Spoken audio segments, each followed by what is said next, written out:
bastante extenso porque son dos grupos de antibióticos. Si es que no nos alcanza acá en la teoría, lo completamos en la parte práctica. No tenemos la ventaja de que somos un solo grupo de práctica y lo podemos completar en todo caso ahí. Entonces, las penicilinas son antibióticos bactericidas, ¿no? Ustedes ya han visto microbiología, recordar que existen antibióticos bacteriostáticos y bactericidas, ¿no? Bacteriostáticos son aquellos que no destruyen a las bacterias, que solamente detienen el crecimiento, detienen la multiplicación bacteriana. Por ejemplo, bacteriostáticos son la eritromicina, las tetraciclinas, son antibióticos solamente bacteriostáticos. A diferencia de los antibióticos bactericidas, que por diferente mecanismo de acción tienen la capacidad de destruir a las bacterias. Las penicilinas están en este segundo grupo, pertenecen a este segundo grupo de antibióticos bactericidas. Son antibióticos en general de espectro reducido.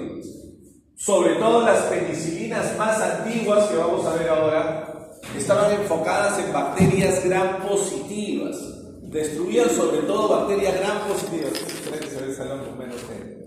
Vacío, triste, se ve el salón vacío. Se han retirado 3 de sus compañeros, no, 2, y una que faltaba. Se ve diferente el salón así vacío. Pero bueno. Entonces les decíamos ahora, las penicilinas tienen en general un espectro reducido. Las más antiguas enfocadas en bacterias gram positivas. Conforme fueron apareciendo nuevas penicilinas, el enfoque se amplió y empezaron a cubrir también bacterias gram negativas. Lo vamos a ver ahora. Su mecanismo de acción, el mecanismo de acción más básico. Las penicilinas son antibióticos que actúan inhibiendo la formación de la pared celular bacteriana. Particularmente actúan en el tercer paso de la formación de la pared celular bacteriana, inhibiendo el proceso de transpeptidación. Asimismo, las penicilinas lo que hacen es promover una mayor activación de las autolisinas bacterianas, enzimas que van a terminar destruyendo a la bacteria, ¿no? Las autolisinas son enzimas que tiene la propia bacteria y que utiliza para los procesos de replicación, de multiplicación celular. ¿Qué hacen las penicilinas? Promueven una mayor activación de autolisinas. La bacteria va a terminar autodestruyéndose. Entonces, acá vemos algo representativo, ¿no? La estructura química del antibiótico. Vemos acá, señalado con la flechita de color rojo, el anillo betalactámico. Este anillo betalactámico es la parte más importante del antibiótico.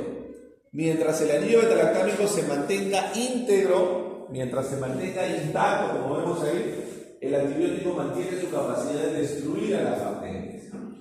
Y vemos hacia el lado derecho este anillo de tiazolinina, también importante como parte estructural de esta conformación química de la penicilina, ¿no?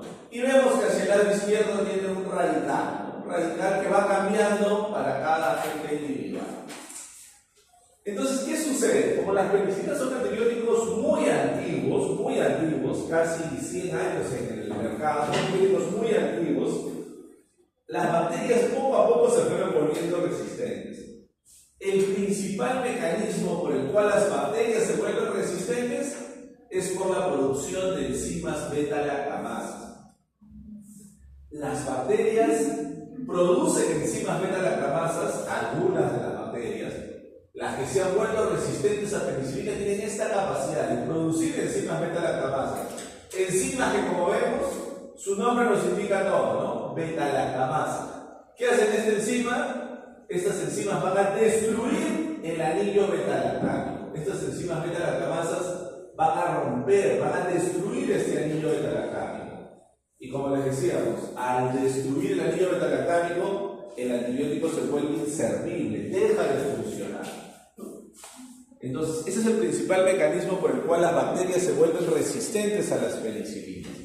Para esto se creó un grupo de compuestos que se llaman inhibidores de beta-lactamasa. ¿Qué son los inhibidores de beta-lactamasa? Lo que vemos acá de forma muy esquemática, ¿no? Los inhibidores de beta-lactamasa son como un escudo, como una protección que se le agrega al antibiótico para que no pueda ser destruido por las beta-lactamasas bacterianas. Simplemente es eso. es un escudo, una protección. Es un compuesto que se va a asociar al antibiótico para que el antibiótico esté cubierto, esté protegido y no pueda ser destruido por las beta-lactamasas de las bacterias, ¿no? Existen 3 inhibidores de beta-lactamasa que vemos ahí: ácido clavulánico, sulbactam y tazobactam, utilizados más para nosotros en odontología en ese orden de importancia, ¿no? Ácido clavulánico es el más importante para nosotros. En segundo lugar, sulbactam, y el tazobactam en odontología no tiene importancia, no es para otros ámbitos del uso médico. Si yo veo la clasificación de las penicilinas, académicamente las podemos dividir en 4 grupos. Se pueden dividir en 4 grupos. Primero tenemos las penicilinas más antiguas, las que se llamaban penicilinas naturales y biosintéticas. Este grupo, por ejemplo, como les decíamos, las más antiguas dirigen su acción más selectivamente hacia bacterias gram positivas, sobre todo estreptococos, estafilococos y algunas bacterias gram positivas, sobre todo bacterias gram positivas. Acá tenemos a la más antigua, la penicilina G, que se puede preparar en una sal sódica y en una sal potásica. Estas dos primeras se utilizan, se pueden administrar exclusivamente por vía intravenosa, de manera exclusiva por vía intravenosa. Pero tenían un problema, tienen una limitación, que poseen un tiempo de vida media muy corto. Su tiempo de vida media está entre 4 a 6 horas, un tiempo de vida media muy corto, lo que implica que el paciente tenía que recibir el fármaco cada 4 o cada 6 horas, de forma muy continua. Como el paciente estaba con la vía intravenosa, no había problema, pero igual es incómodo tener que utilizar un fármaco más veces al día. Entonces, para eso se diseñaron las penicilinas de depósito, que vamos a ver a continuación, que van a ser de uso exclusivo por vía intramuscular, de uso exclusivo por vía intramuscular. Y ahí tenemos a la penicilina G-clemisol, a la G-procaínica y a la G-benzatina. Estas 3 son penicilinas de depósito que solamente se pueden colocar por vía intramuscular en el glúteo mayor. Y como su nombre indica, se van a depositar en el músculo y desde ahí se van a ir liberando lentamente. Desde ahí se van a ir liberando lentamente. Por ejemplo, con una sola dosis de penicilina G-clemisol se pueden mantener concentraciones efectivas por lo menos durante 24 horas. Con una sola inyección intramuscular de G-clemisol se mantienen concentraciones efectivas durante 24 horas. Con la G-procaínica durante 7 días. Y con la G-benzatínica hasta 30 días. Entonces, eran penicilinas de depósito. Obviamente, si hay las primeras que hemos visto para vía intravenosa, luego para vía intramuscular, ¿qué nos faltará, jóvenes, acá? Obviamente vía oral, ¿no? Nos falta un representante para la vía oral. Viene la penicilina B, ¿no? B o V, si la queremos llamar correctamente. Era la única de este grupo disponible para vía oral, ¿no?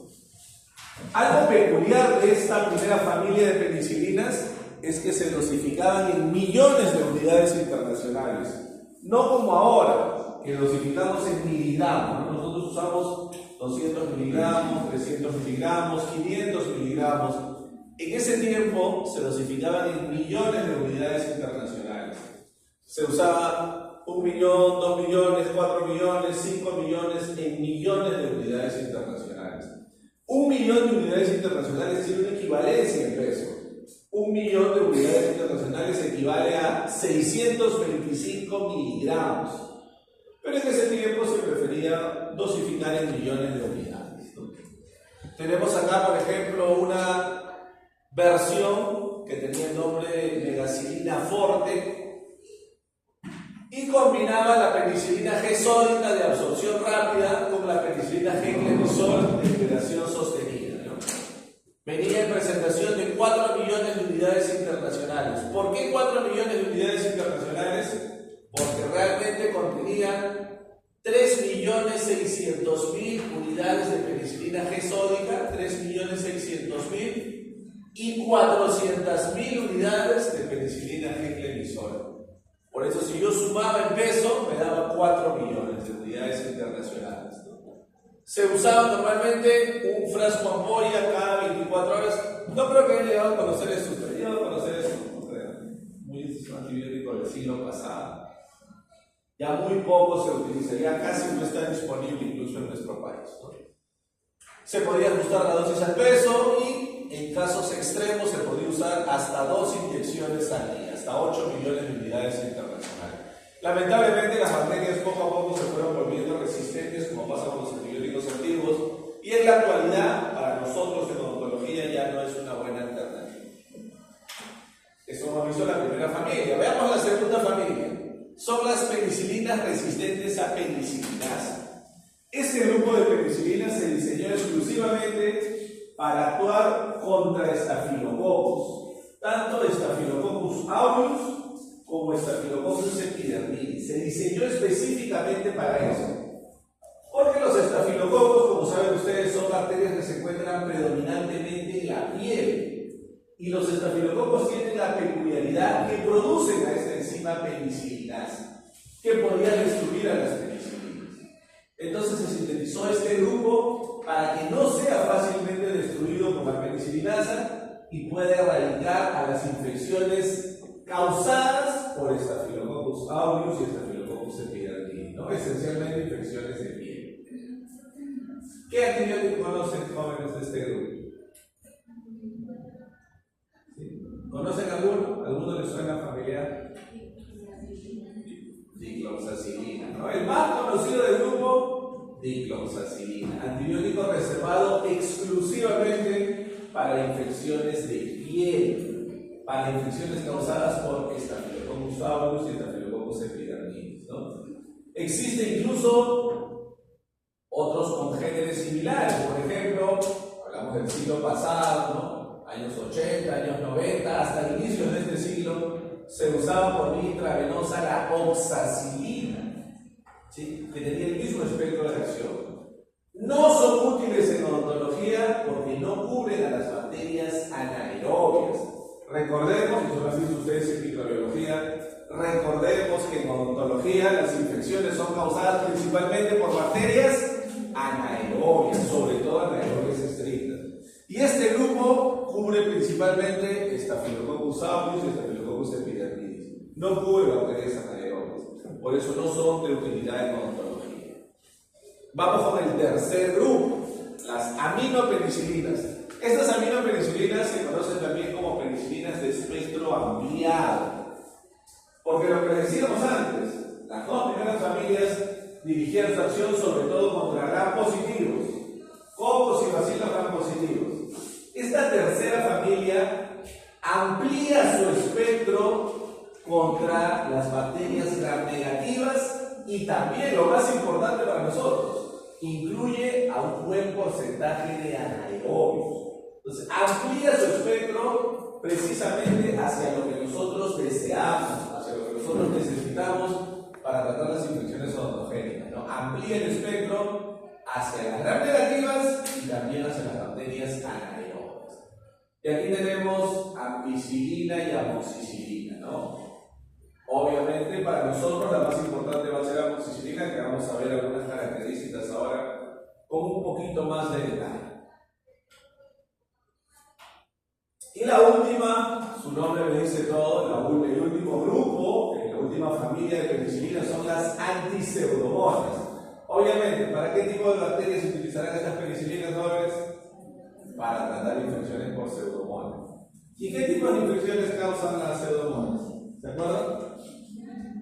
Gingivitis, Dios mío, qué planeta. Eso me preocupa, ¿no? Que el próximo año pase en la clínica y le dan el paciente tiene una infección. ¿Qué antibiótico le vamos a dar? Hay que darle lidocaína, hay que darle diazepam, ¿no? ¿Qué tipo de infecciones causan las pseudomonas? Esto es algo básico, ¿no? ¿Se acuerdan? Infecciones pulmonares, por ejemplo, neumonía intrahospitalaria. Acuérdense que las pseudomonas, jóvenes, causan infecciones oportunistas. ¿Sí? recuerdan lo que pasó ahora hace unos pocos años en la pandemia por COVID-19, ¿no? El paciente tenía COVID, el COVID causaba microtrombos a nivel pulmonar y el virus salía del cuerpo del paciente, desaparecía. Pero cuando el paciente se quedaba con ese problema de dificultad respiratoria, ¿qué pasaba con los pacientes en la fase más grave del COVID? ¿Qué tenían que hacer con esos pacientes? Tenían que intubarlos, ¿no? Entonces, cuando un paciente está intubado para recibir ventilación mecánica, ese tubo es el lugar propicio para que ingrese en su organismo una pseudomonas, una klebsiella. Los pacientes no se morían propiamente por la complicación del COVID, sino se morían por una neumonía intrahospitalaria, por una neumonía causada por pseudomonas o causada por klebsiella, ¿no? Marcelo se ha aprovechado su curso de microbiología. Obviamente, entonces las pseudomonas son bacterias que causan infecciones oportunistas. Están sobre todo en el ámbito hospitalario, no en el ámbito ambulatorio. Así que en odontología es prácticamente imposible encontrar una infección que sea causada por pseudomonas. Por eso no se usa en odontología, ¿no? La más conocida de este grupo, piperacilina, ¿no? Piperacilina, que se usa todavía en el ámbito médico para tratar infecciones por pseudomonas. Veamos entonces, jóvenes, lo que corresponde al antibiótico más representativo para nosotros, que es la amoxicilina. Algunos datos farmacocinéticos. La amoxicilina es un antibiótico que tiene excelente absorción por vía oral, excelente, ¿no? Acá en nuestro país, amoxicilina tenemos solamente para vía oral. Tabletas, comprimidos, cápsulas y también suspensión para el uso pediátrico. Pero en otros países del mundo sí hay amoxicilina vía oral y también para vía intravenosa. Así que ustedes de repente, cuando revisen los artículos que están revisando o en algún momento que quieran hacer una investigación más profunda, en otros países sí hay amoxicilina intravenosa. Acá en Perú solamente la tenemos por vía oral. Amoxicilina tiene la peculiaridad que es la única penicilina que alcanza este altísimo nivel de absorción, incluso con el estómago lleno. Los alimentos no van a disminuir el porcentaje de absorción oral de la amoxicilina. Está entre 75 al 90% y se mantiene incluso con el estómago lleno. Es la única penicilina que tiene esa capacidad.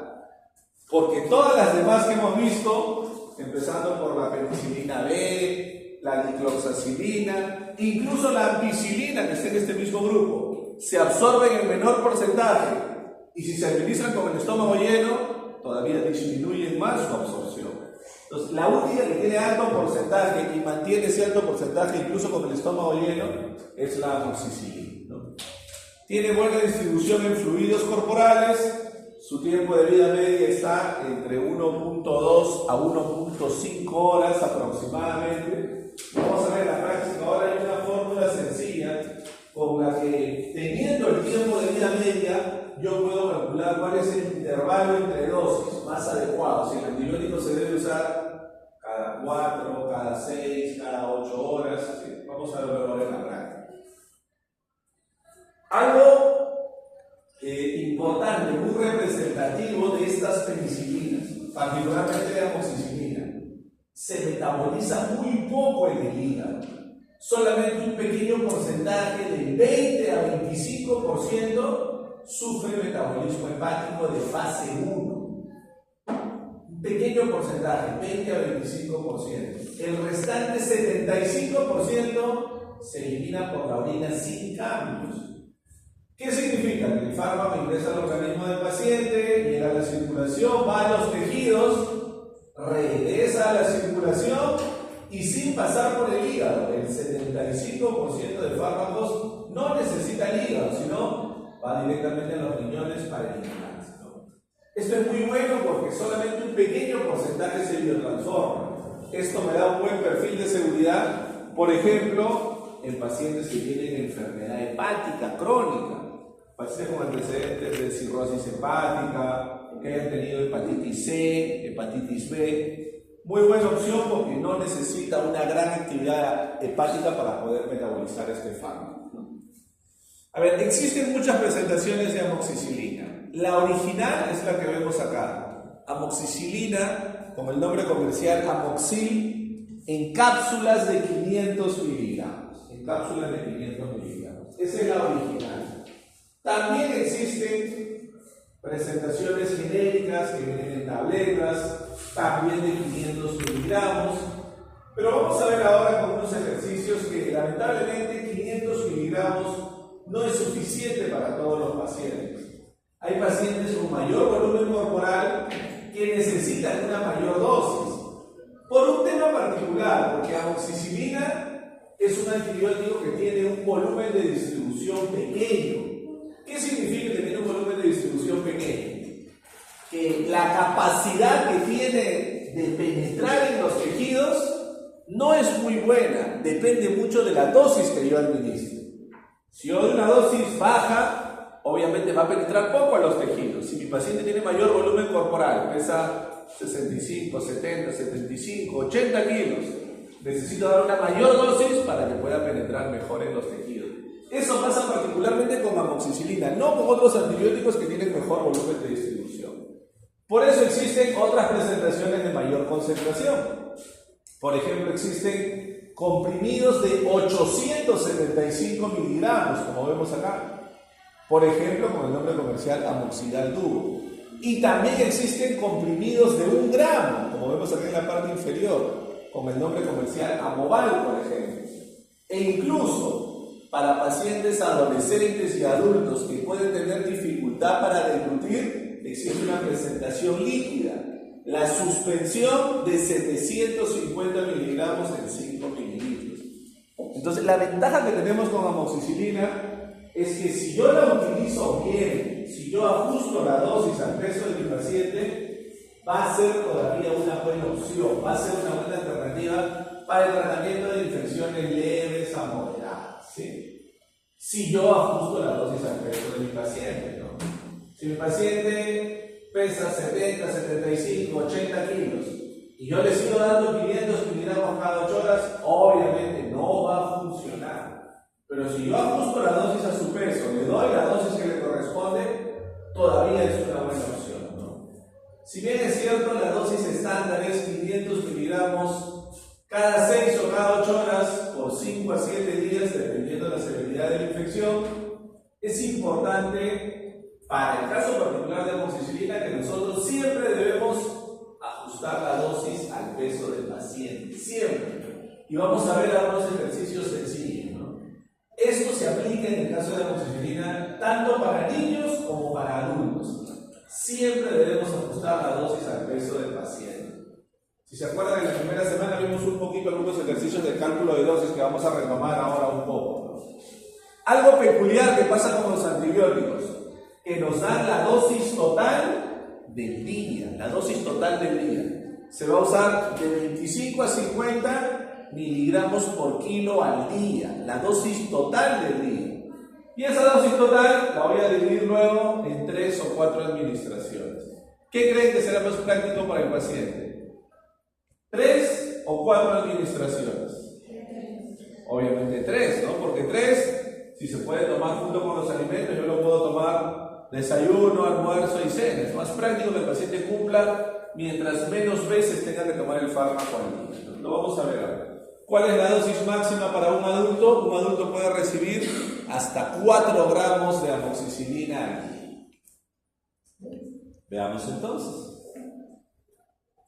En el ámbito médico, amoxicilina se puede usar de 25 a 100 miligramos por kilo al día. Nosotros vamos a usar la primera parte del rango. ¿Qué es lo que me dice la FDA, la Agencia Europea de Medicamentos? ¿Qué me indican? Que la primera parte del rango de 25 a 50 miligramos por kilo al día se va a utilizar para infecciones de piel, tejidos blandos, huesos y articulaciones. Y esa dosis total la vamos a dividir en 3 administraciones. Entonces, aquí está lo nuestro, ¿no? Aquí está lo nuestro. Infecciones de tejidos blandos, abscesos periapicales, abscesos faciales, celulitis faciales, incluso infecciones de huesos, una osteitis alveolar, una miolitis seca, están aquí, están en ese rango. Aquí está nuestro rango de trabajo, eso es lo que vamos a usar. Diferente a lo que se puede usar para otro tipo de infecciones. Por ejemplo, para infecciones respiratorias superiores, sinusitis bacteriana, otitis media aguda, faringoamigdalitis aguda, se puede utilizar de 50 a 100 miligramos por kilo al día, y aquí sí dividido solo en 2 administraciones. Entonces, la aplicación es diferente, ¿no? Porque aunque les parezca, por ejemplo, gracioso, si nosotros vemos acá, ¿no? Alguien puede decir, ¿no? Ve el nombre y dice, doctor, pero acá dice amoxidal dúo. Entonces, si dice dúo, se va a dar solamente 2 veces al día, ¿no? Parece gracioso, ¿no? Pero la gente piensa así, ¿no? Obviamente se llama amoxidal dúo porque ¿en qué uso estará más pensado? ¿En infecciones de piel, tejidos blandos o en infecciones respiratorias? El producto está más pensado para infecciones respiratorias. Y aquí sí es posible, sí está permitido una dosis más alta, dividirla solamente en 2 administraciones al día. ¿Por qué? Porque la amoxicilina sí se acumula en estos tejidos. Amoxicilina se acumula en las secreciones sinusales, en las secreciones del oído medio, en las secreciones faríngeas, pero lamentablemente la amoxicilina no se acumula en tejidos blandos, huesos, articulaciones. Por eso aquí siempre hay que usarlo 3 veces al día, y en infecciones respiratorias sí es correcto 2 veces al día. Entonces, hagamos un pequeño ejercicio, jóvenes, ¿no? Imagínense que tenemos una paciente, mujer, 21 años, 54 kilos, con diagnóstico de absceso dentoalveolar agudo con fístula, una infección odontogénica leve, en el primer nivel de infección. Yo quiero darle amoxicilina. Primero calculo la dosis mínima. Yo digo, dosis mínima, 25 miligramos por kilo. Ojo que es dosis al día. Lo multiplico por el peso de mi paciente, 54 kilos. Me sale 1.350 miligramos al día. Yo debo dividir eso entre 3, como hemos quedado, para que sea más práctico para el paciente. Me sale 400 miligramos cada 8 horas por 5 días. Eso sería si yo le doy la dosis mínima. ¿Qué pasa si le doy la dosis máxima? Lo pasamos más rápido porque es la misma secuencia. 50 miligramos por kilo, 54 kilos, 2.700 miligramos al día, me saldría 900 miligramos cada 8 horas. Si a esta paciente, por ejemplo, que es una paciente de constitución delgada, 54 kilos, si a esta paciente para esa infección yo le doy 500 miligramos cada 8 horas, ¿estará bien, jóvenes, si le doy 500 miligramos cada 8 horas? ¿Estará bien? ¿Sí? ¿Será correcto si le doy 500 miligramos cada 8 horas? Sayuri, ¿qué dice Sayuri? ¿Estará correcto si le damos 500 miligramos cada 8 horas? ¿Sí o no? Una respuesta muy sencilla. Sí. Luciana, si le damos 500 miligramos cada 8 horas. ¿Ah? Sí. Melissa. ¿Ah? Sí, ¿no? Claro que sí, porque 500 miligramos está dentro del rango que yo he calculado. 500 miligramos está acá, está dentro del rango. Como es una infección leve, le podríamos dar una dosis baja, porque es una infección leve. Pero imagínense una paciente un poco más, ¿no?, de mayor peso corporal. Digamos que es una mujer de 25 años y 60 kilos. Hago el mismo cálculo, lo pasamos más rápido porque no nos dan el tiempo, ya sabemos cómo hacer el cálculo. Me sale lo mínimo 500 miligramos cada 8 horas, paciente de 60 kilos. Lo máximo 1 gramo cada 8 horas por 5 días.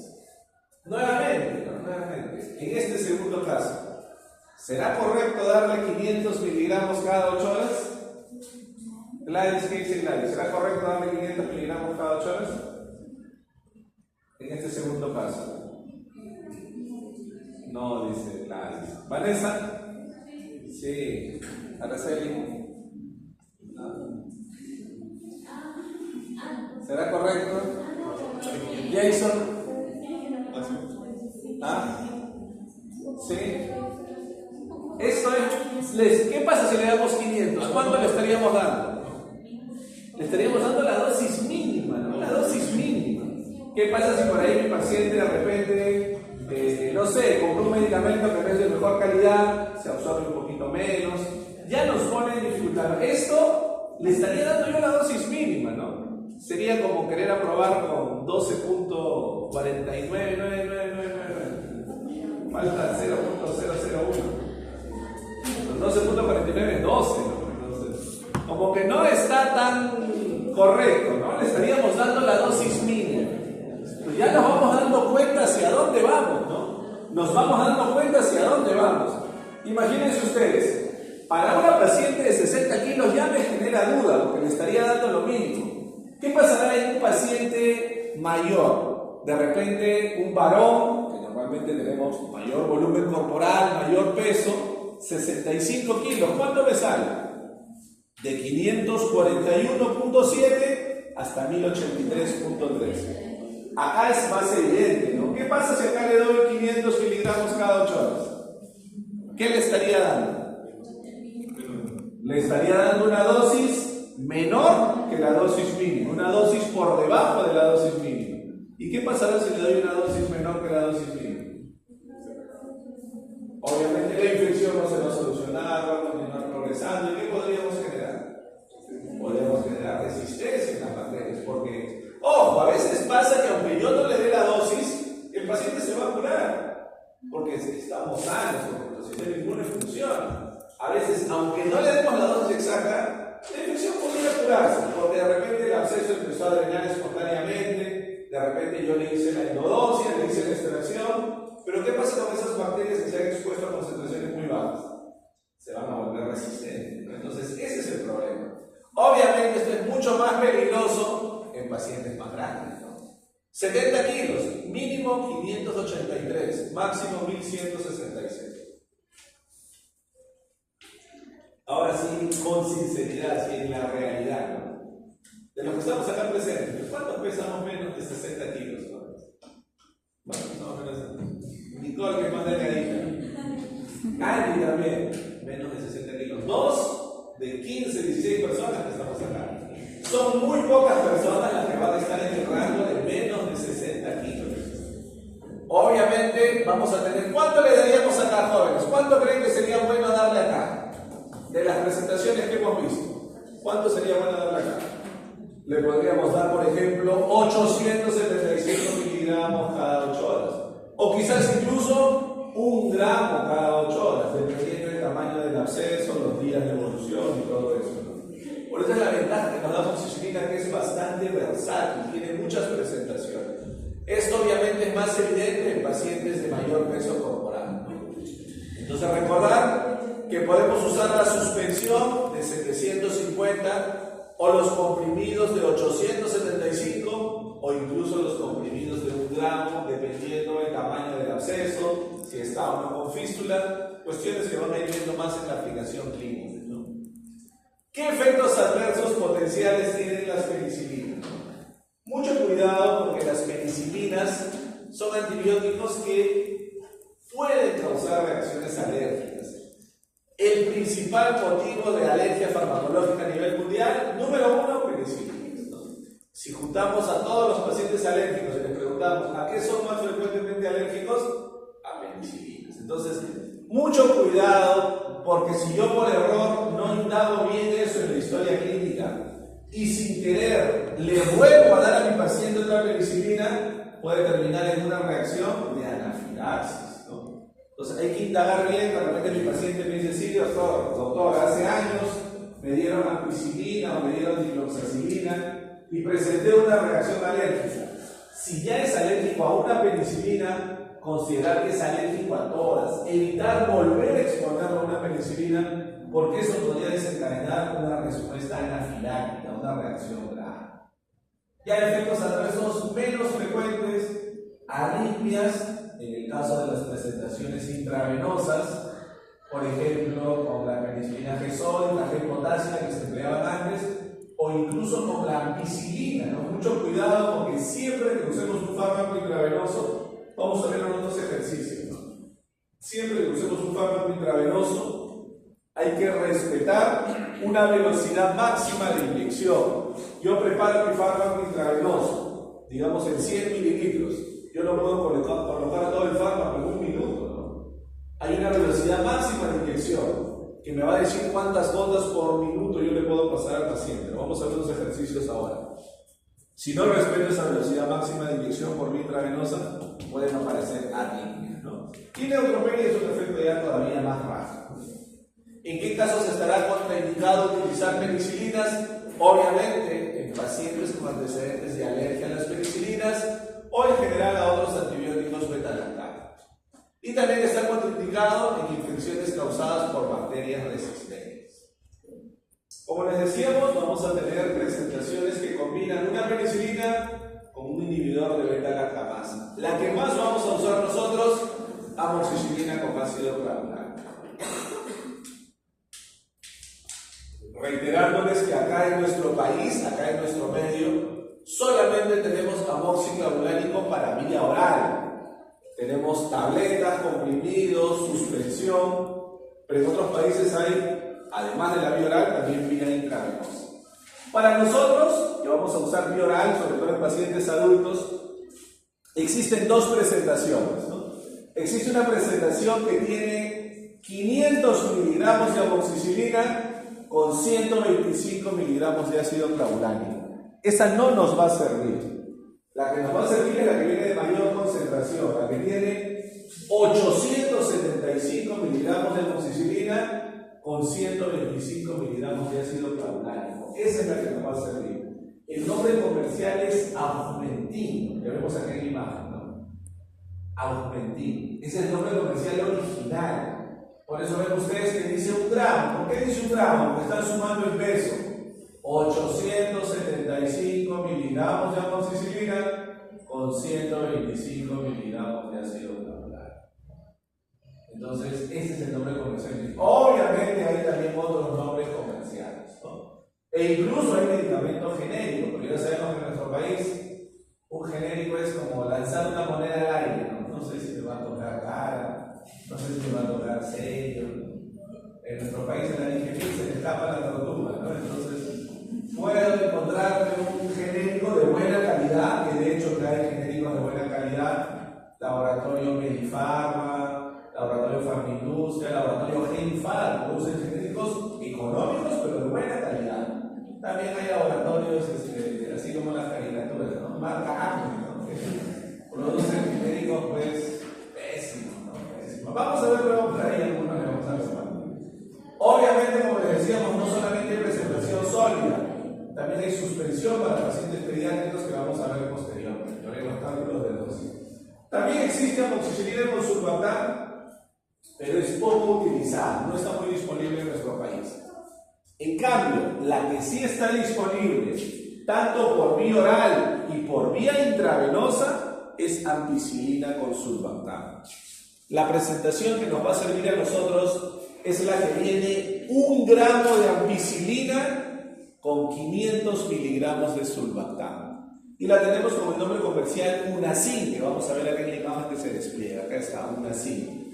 Por eso dice acá Unacin 1.5 gramos. Porque es 1 gramo de ampicilina con 500 miligramos de sulbactam. Cuando necesitemos una penicilina con inhibidor de beta-lactamasa vía intravenosa para un paciente con angina de Ludwig, con osteomielitis mandibular, con fascitis necrotizante, para eso es una buena opción esta ampicilina con sulbactam. Y las dos últimas, ¿se acuerdan para qué se usaban estas penicilinas? Piperacilina, ticarcilina, ¿para qué se usaban? ¿De qué grupo eran? Antipseudomonas, ¿no? Entonces, estas no van a tener ya estas últimas aplicaciones en odontología. Una referencia acá del año 2019, una publicación hecha en 2019, nos dice, ¿no? Los microorganismos que causan infecciones odontogénicas son principalmente anaerobios, 65% de anaerobios versus 35% de aerobios o facultativos. En este estudio, uno de los antibióticos que mejores resultados dio fue amoxicilina con ácido clavulánico, 82% de bacterias susceptibles. ¿Qué significa? Que la amoxicilina con ácido clavulánico erradicó al 82% de bacterias, ¿no? Un buen porcentaje de actividad. ¿Qué antibiótico es inservible? No sirve para nada dentro de las penicilinas. La dicloxacilina, un antibiótico que, como les decíamos, está más enfocado Staphylococcus aureus, Staphylococcus epidermidis, y no cubre bien anaerobios. Por eso, solamente el 5% de bacterias de este estudio fueron susceptibles a la dicloxacin. Muy bien, podemos sacar un poquito de tiempo si tenemos todavía unos 15 minutos. Veamos la parte introductoria de lo que corresponde a las cefalosporinas. ¿Sí? Cefalosporinas. Las cefalosporinas van a ser nuestra primera opción para aquellos casos en los que ha fracasado la terapia con penicilina. Les va a pasar alguna vez que viene un paciente con un absceso periapical, un absceso facial, y nos dice, no doctora, hace un año que me pasó esto y me dieron amoxicilina, así que ya no tuve tiempo de ir al médico, ahora ya empecé a tomar amoxicilina, pero ya voy 2 días, 3 días, y no me pasa, doctora, se ha hinchado más, ya mi cara está hinchada, y vemos que no está funcionando el antibiótico. Para aquellos casos en los que el paciente ya ha usado penicilinas, amoxicilina, o quizás amoxicilina con ácido clavulánico, y no ha dado buen resultado, nuestra siguiente opción racional son las cefalosporinas, sobre todo en la primera generación que vamos a ver ahora. Las cefalosporinas tienen un mecanismo de acción muy parecido al de las penicilinas. Son antibióticos bactericidas, también están en ese grupo de bactericidas, y también actúan inhibiendo la formación de la pared celular bacteriana. En ese tercer proceso, la transpeptidación. Si a duras penas recordamos qué son las pseudomonas, dudo que recuerden cuáles son los 3 pasos en la formación de la pared celular bacteriana. ¿Alguien se acuerda? Bueno, el último paso en la formación de la pared celular bacteriana es la transpeptidación, cuando se establecen enlaces cruzados y la pared celular se vuelve más resistente. Ahí actúan las penicilinas y las cefalosporinas, impiden ese proceso de transpeptidación. Por lo tanto, se forma una pared celular débil y la bacteria es fácilmente destruida, ¿no? Si yo comparo penicilinas y cefalosporinas, ambos son bactericidas, pero las cefalosporinas son bactericidas más rápidos y también bactericidas más potentes, tienen mayor espectro de actividad. Vemos la estructura química, vemos acá, en la parte central, nuevamente con la letra B, vemos al anillo betalactámico. Las cefalosporinas también tienen anillo betalactámico. Por eso, tanto penicilinas como cefalosporinas son antibióticos betalactámicos, porque en su estructura química, en la parte central, mantienen este anillo betalactámico, tienen eso en común. Y mientras las cefalosporinas, ¿se acuerdan? Tenían un anillo de tiazolidina, las cefalosporinas tienen algo parecido, lo que estamos señalando acá. Las cefalosporinas tienen un anillo de dihidrotiazina, ¿no? Así se llama, dihidrotiazina, muy parecido al anillo de tiazolidina que tenían las penicilinas. Pero ¿qué diferencia vemos? Que las penicilinas tenían solamente un radical, cefalosporinas tienen 2 radicales, R1 y R2. Por eso la molécula está más protegida, tiene una estructura más compleja. Por eso, intrínsecamente, las cefalosporinas resisten mejor a las beta-lactamasas bacterianas. Las beta-lactamasas de las bacterias no pueden destruir fácilmente a las cefalosporinas. Cuando se modifica este radical R1, va a haber modificaciones a nivel de su espectro de acción, el tipo de bacterias que radican. Y cuando se producen modificaciones en R2, hay algunas modificaciones farmacocinéticas, ¿sí? Entonces, como vemos, una estructura más compleja, el antibiótico está más resguardado, está más protegido, por lo tanto no es destruido por las beta-lactamasas bacterianas. ¿Cómo se clasifican las cefalosporinas jóvenes? Se clasifican en generaciones. Desde la primera hasta la quinta generación, ¿sí? Hasta la quinta generación. Nosotros vamos a poder usar las 3 primeras. En la mayoría de casos, como les decíamos, cuando fracasa la terapia con penicilinas, ¿qué es lo que vamos a usar? Si es una infección entre leve a moderada, cefalosporinas de primera generación. Particularmente cefalexina, cefaldoxilo o en algunos casos incluso cefazolina, que vamos a ver estas 3 ahora. Para algunos casos especiales podríamos llegar a usar segunda generación Y ya para infecciones de moderadas a severas, tercera generación. Pero solo hasta ahí llegamos nosotros. Cuarta y quinta generación son antibióticos que se reservan para infecciones por bacterias multiresistentes. Esta cuarta y quinta generación solamente se utiliza en el ámbito intrahospitalario, en unidades de cuidados intensivos. Por ejemplo, en la cuarta generación la que más se usa es cefepime, en la quinta generación la que más se usa es ceftazidime. ¿Sí? Solamente en unidades de cuidados intensivos de los hospitales. No se van a utilizar para el ámbito odontológico. Nosotros utilizaremos en ese orden, mayoritariamente primera, en algunos casos segunda, en algunos casos especiales, sobre todo infecciones moderadas a severas, la tercera generación.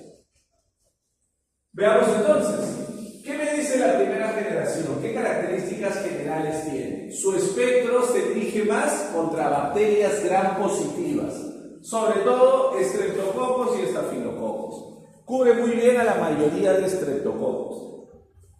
Por ejemplo, Streptococcus anginosus, que es un patógeno muy frecuente en las infecciones odontogénicas. Streptococcus del grupo Viridas también están cubiertos por estas cefalosporinas de primera generación, ¿no? Patógenos frecuentes en la cavidad oral.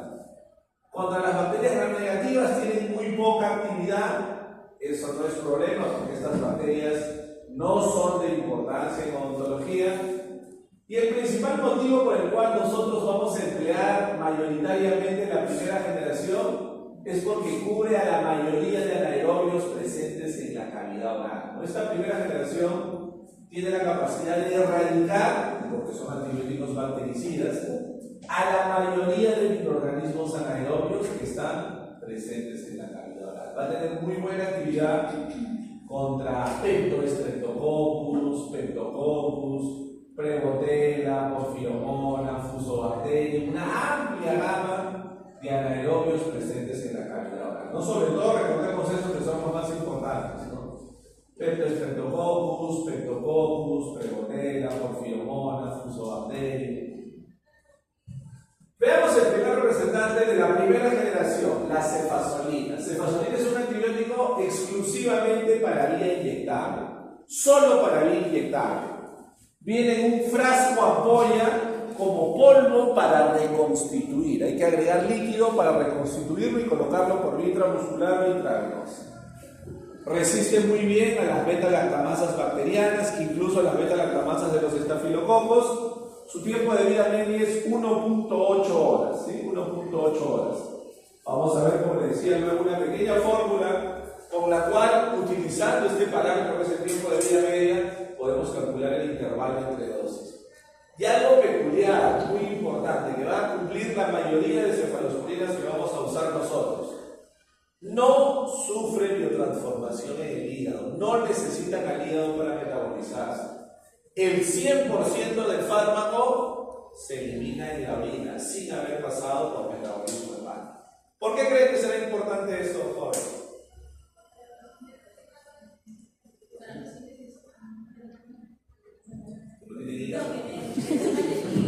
Está mal del hígado. Claro, ¿no? Esto nos da un buen perfil de seguridad para pacientes con enfermedad hepática crónica, ¿no? Pacientes que han tenido, como les decíamos hace un momento, hepatitis B, hepatitis C, cirrosis. Yo podré usar este antibiótico porque no necesita el hígado para metabolizarse. Ingresa al organismo, va a los tejidos, destruye las bacterias, regresa a la circulación y va a la orina a eliminarse, ¿no? Este es el nombre comercial más conocido, Kefzol, ¿sí? Kefzol. Hay muchos más, Kefzol, Cefacidal, también hay genéricos muchísimos, ¿no? ¿Cuánto vamos a utilizar? Ojo, ¿no? Nosotros para infecciones moderadas usualmente empleamos 1 gramo por vía intramuscular cada 8 horas durante 7 días. Pero para casos de infecciones severas donde está en peligro la vida del paciente, se puede llegar a usar hasta 1.5 gramos por vía intravenosa cada 6 horas. ¿Cuánto sería la dosis máxima si podemos llegar a usar hasta 1.5 gramos cada 6 horas? ¿Cuál sería la dosis máxima al día?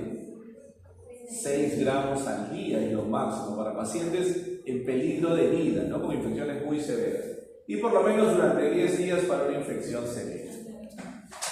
Luego veamos una que es exclusivamente para la vía oral, que es la cefalexina. Cefalexina es una cefalosporina de primera generación que está disponible exclusivamente para vía oral.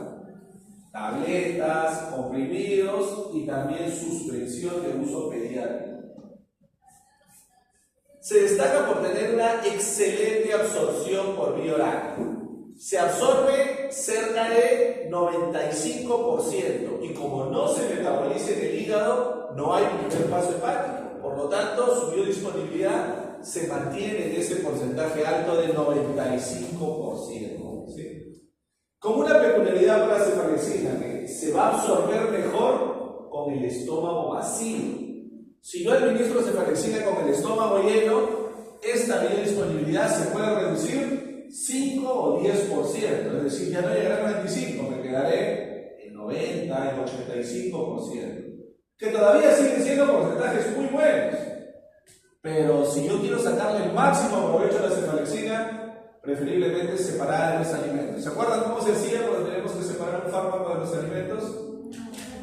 1 hora antes, o de preferencia 2 horas después de haber ingerido alimentos. Eso me permitirá llegar a los porcentajes más altos de absorción y biodisponibilidad, ¿no? Su vida media alrededor de 1 hora y, como les decíamos, similar al caso anterior, y ojo, eso se va a ver con muchas cefalosporinas. No se metaboliza en el hígado, no sufre reacciones de biotransformación hepática. Su nombre comercial es Keflex, el más conocido, Keflex. Vemos acá la presentación en tabletas de 500 miligramos. Nosotros en odontología, para infecciones leves a moderadas, vamos a usar 500 miligramos vía oral cada 6 o cada 8 horas durante 5 a 7 días, dependiendo si es una infección leve, mínimo serán 5 días, si es una infección moderada será mínimo 7 días. Para el caso de infecciones de vías respiratorias, porque también se usa la cefalexina para eso, para infecciones de vías respiratorias superiores podemos llegar a usar 1 gramo cada 6 o cada 8 horas, y para infecciones respiratorias lo mínimo es 7 días. ¿Sí?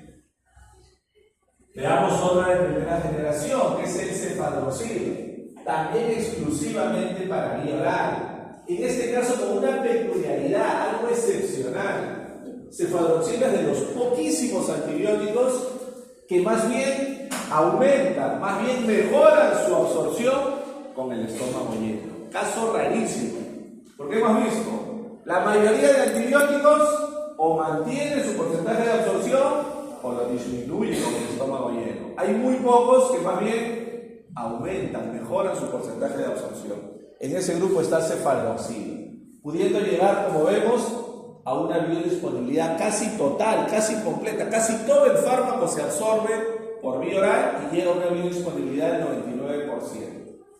La ventaja del cefadroxil es que tiene concentraciones efectivas por más tiempo, se mantiene por un periodo más prolongado en la circulación, si yo lo comparo con la cefalexina, es una ventaja que tiene, y se elimina la gran mayoría por vía renal sin cambios, es decir, que solo el porcentaje restante, ese pequeño 5 a 10%, pasa por el hígado y se metaboliza en el hígado. 5 a 10%, solo fase 1. Y el restante 90-95% se elimina intacto en la orina. El nombre comercial es Duracef, que vemos acá, Duracef. También hay cápsulas y también hay presentación en suspensión. Vamos a usar nosotros en odontología 500 miligramos vía oral cada 12 horas por 5 a 7 días. Y si fuera una infección de vías respiratorias, como les decíamos, vías respiratorias altas, faringoamigdalitis, sinusitis u otitis media, 1 gramo cada 12 horas, y para infecciones respiratorias por lo menos por 7 días. ¿Sí? Nos vamos a quedar acá, jóvenes, lo poquito que nos falta lo terminamos en la parte práctica. ¿Sí? Nos vemos en 10 minutos en la práctica.